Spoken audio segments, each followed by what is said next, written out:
I want to say thank you to the last 10 people who joined Liberebil for 10 Rand a month. My cameraman and I are actually working on a new tier where we're going to have bespoke content for you guys. Now that my hands are a little bit more free, I can catch on a bit more nonsense. So, hello everyone, welcome to Liberebil. This is my Mercedes-Benz CLK 63 named Chewbacca because it all sounds a lot like Chewbacca, and it is a internal combustion engine, something that many South Africans are used to, albeit not a 20 liters per 100 kilometer car. But every morning when I go to work, not every morning but some of the mornings, when I come to work and I start it up, I'm greeted with, if I get the key in here, with this sound.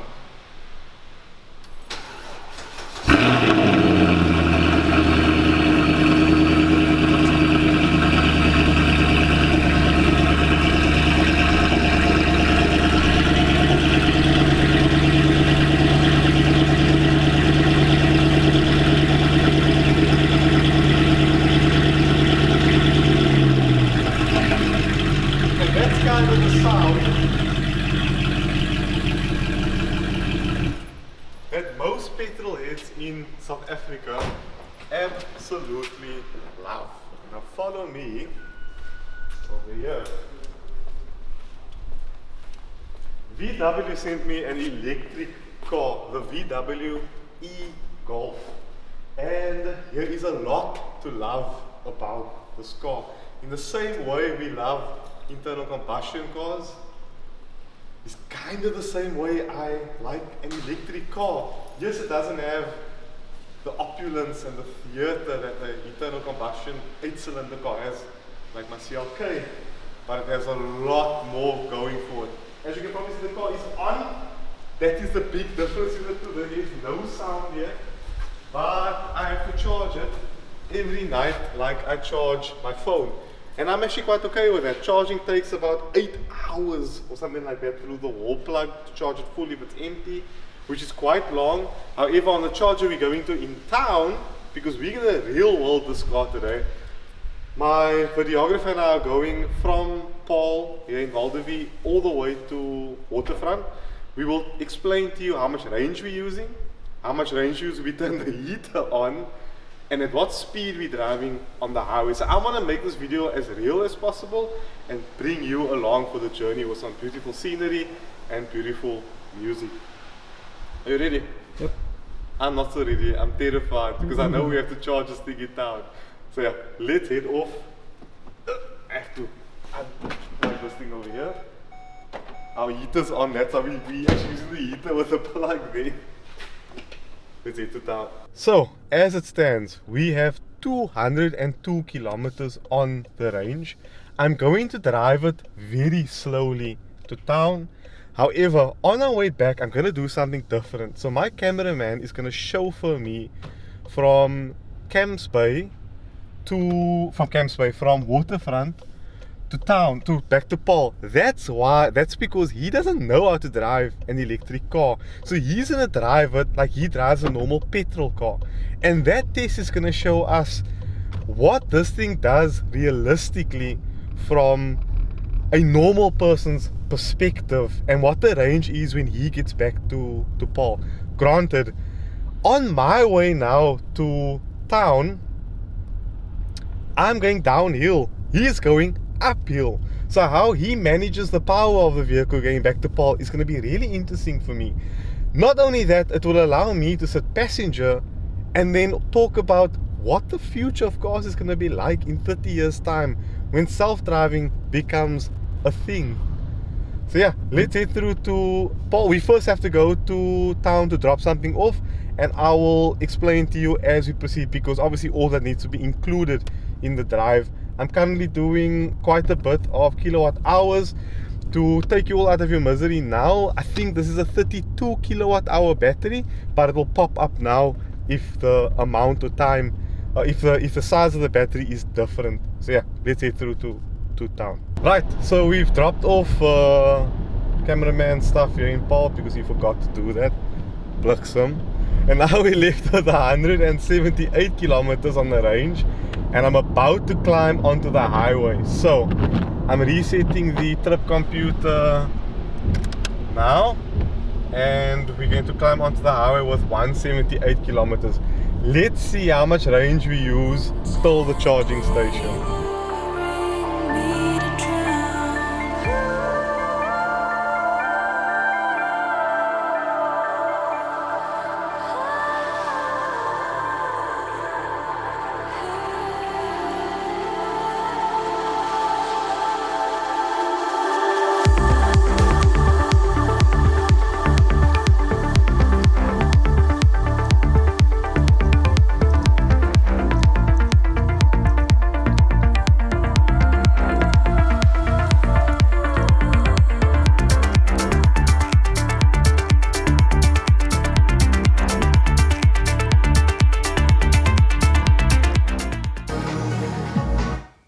If you're thinking, Niyaaz, where's the e-golf?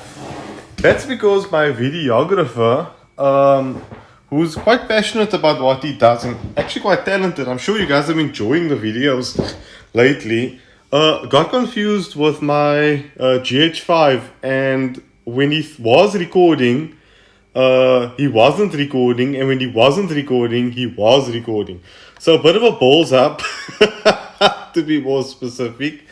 But we've gotten the rest of the footage and everything else that we need. But as of now, what you're going to see is we basically arrived at Waterfront, and I'll show you guys how I plugged the car in and how I tapped the card. I'm going to show you the reverse of that now. But we basically arrived at Waterfront with about 121 kilometers left on the range. From Paarl to Waterfront is just over 47 kilometers, if I'm not mistaken, because I had to obviously go to him to drop off.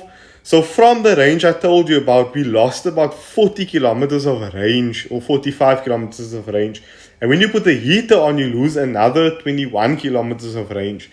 So yeah, quite anxiety inducing, but pretty interesting. So let's continue the video from here, and I'm so sorry about that.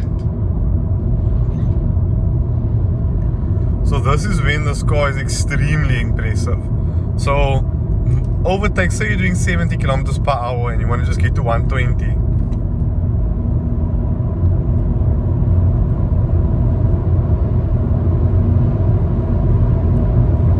Yeah, no, that's that's so impressive. So no, we're not allowed to film in Waterfront, but E and I grabbed a nap. So shawarma, amazing. So yeah, what did you get? The same, no? Yeah. Anyway, let me eat later. Okay, so we're back at the e-golf. I'm gonna take you guys for a tour when we get back to Paarl around the e-golf, and also some cinematics you probably saw as well before this. Again, it's very wet today, so E and I couldn't do our usual crazy video. And also the car's very restrictive because we can't just drive anywhere, we need to know the charge and stuff. So I just want to check how much charge we have on the car. Okay, so I think he has the key on him. Okay, let's have a look quickly. So we charged for about an hour and we're on 183 kilometers. We got here on 130 odd kilometers, no? So we only gained 10, 20, 30, 40, about 45, 50 kilometers for just over an hour charging, which isn't bad. That means that you can actually drive back to Paarl quite easily now, and I can film all the technical things and stuff like that in the passenger seat, and we can see what the range is like when we get back to Paarl of the normal 120 kilometers per hour driving back to Paarl. So in order to pull the cable now, you just push the stop button. But sorry, first tap the card, tap stop, there we go, and you can pull the thing out, and now we can put the cable back in the car. But as you can see, it was very wet today, so everything is very wet. So let me put this in your jacket pocket. There we go. M2. Where? Nice. One of these days when I'm filming a really cool car, he's gonna see a BMW and he's gonna miss the shot that I need. You just push the unlock button for me, please. Voila, I didn't get electrocuted. I am perfectly fine. Is it back to Paul? Yeah. We can chat more about the car? Cool. So, what is the VW Golf 7 e-Golf? It has 100 kilowatt and 290 electric Newton meters of torque. That means when you put your foot down, the thing is blistering. And I mean proper blistering. It's only a 1-speed, so the revs of the motor dictate. Sorry, people are driving like clowns here. The revs of the engine dictate how fast you're basically going. We have a lithium ion battery with 35.8 kilowatt hours. That's very important to know. Other than that, everything else in here is basic VW. You've got VW's infotainment, you've got the digital driver's display, the normal DSG styled gear lever. The seats is nice and comfortable, and the quality, there's barely any rattles in this car besides that thing there going on in the door. I didn't know that the car can talk. So basically, it's just a normal Golf. I'm sitting far too straight up here, so I'm just gonna adjust my seat a bit further back. As you can probably tell, complete silence. So yeah, we're gonna be heading to Paul now, and then I'll see what the car does with a normal person behind the wheel and not me that's trying to eke out every bit of range. Another thing with the e-Golf is, you know, living with this car has really changed the way I think of an electric car. As someone who's got a 6.2 liter V8 car standing at home, it was nice to juggle between the two cars, go to work every morning with this, go for a drive with the Merc on the weekends, and it just made so much sense to me, because in Paul, just driving around town, it barely used any range, because when you lift off the throttle and you have it in B mode, the car will brake if you lift off the throttle. It will basically generate power when you're lifting off the throttle. Sorry, I said lifting off the throttle a lot, and I'm saying lifting off the throttle again. I said it 5 times now. But overall, it's very intuitive to drive. And again, being South African, we have very limited amount of power stations and things like that. It has been a challenge, but I will dig more into that when I take a tour of the car, and I'll show you guys the engine bay when when the car and I get back to Paul. So I'll let you know if I survived getting back to Paul, if I didn't. So I'm about halfway to town, and I've gone through a couple of emails, sorted a few things out. So self-driving cars could be quite a good thing. This Mercedes is hanging lopsided because I was using a normal spare wheel on the other side. Shame, man. We're now on 135 kilometers of range left back to town, and we're driving out about, say, another 20% of the battery. So again, like, if you have an electric car and you know you're going somewhere, plug it in, go to your meeting. When you come back, you have enough charge to do whatever else you need.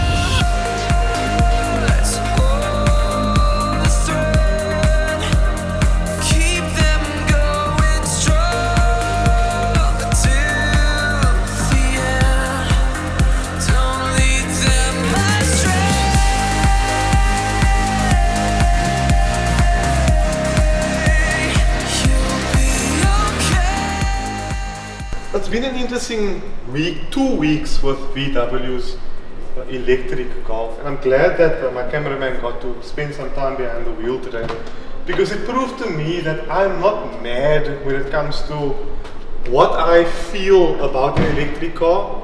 I agree that the charging infrastructure in South Africa is not very good at the moment, and the other issue is we don't have superchargers like Tesla's network in America. The other thing also is electric cars in South Africa are very expensive because of how the government taxes these vehicles. What I like here, the bonnet is on a gas strut, which I really like. It tells me they don't cut corners. And this is the engine, which is basically a big watermelon with prop shafts, drive shafts going either way, a battery management system, an accessory battery system, and an aircon system, and a water bottle to keep everything cool, and also obviously an electric heater to heat the inside of the e-Golf. But am I going to be sad to see the e-Golf go? In the BMW M3 video I said I wasn't very sad because I simply just couldn't afford it, and I'm not a big fan of the direction BMW is currently taking their brand. But what I am a fan of is cars that do things differently and cheaply. And this car has really won me over because I drive the CLK and it's not the, it's 2008, it's not very reliable. Okay, 63s are more reliable than other cars, or some other cars. But what's to break here? The only thing you're going to change is brake descent pads and window washer fluid for the next 10 years of this car's existence on the road. So yeah, I really hope that South Africa's infrastructure gets better. I like this car, I wish it had better range, but it's in South Africa, we don't have the infrastructure for it. But as a daily to get from point A to point B, incredible. So yeah, I'm gonna miss this car. It's left a mark on me and I enjoyed plugging it in every night when I get home, and just the key I had to take when driving it, I think really left a mark on me. One that a lot of other cars don't nowadays. So yeah, sorry if I'm rubbing my hands all the time, but it's very cold here underneath. So yeah, thank you all so much for watching this video. I really appreciate it, and I hope you have a lovely day further. After this video, we will have an announcement. My cameraman and I are going to try some new things here on the channel. And we also want to incorporate a lot of you guys into that process by, yeah, there's a lot of things going to happen in the next 2 weeks, and also with LA Customs. So yeah, thank you so much for watching. Be free, be you, Liberebil.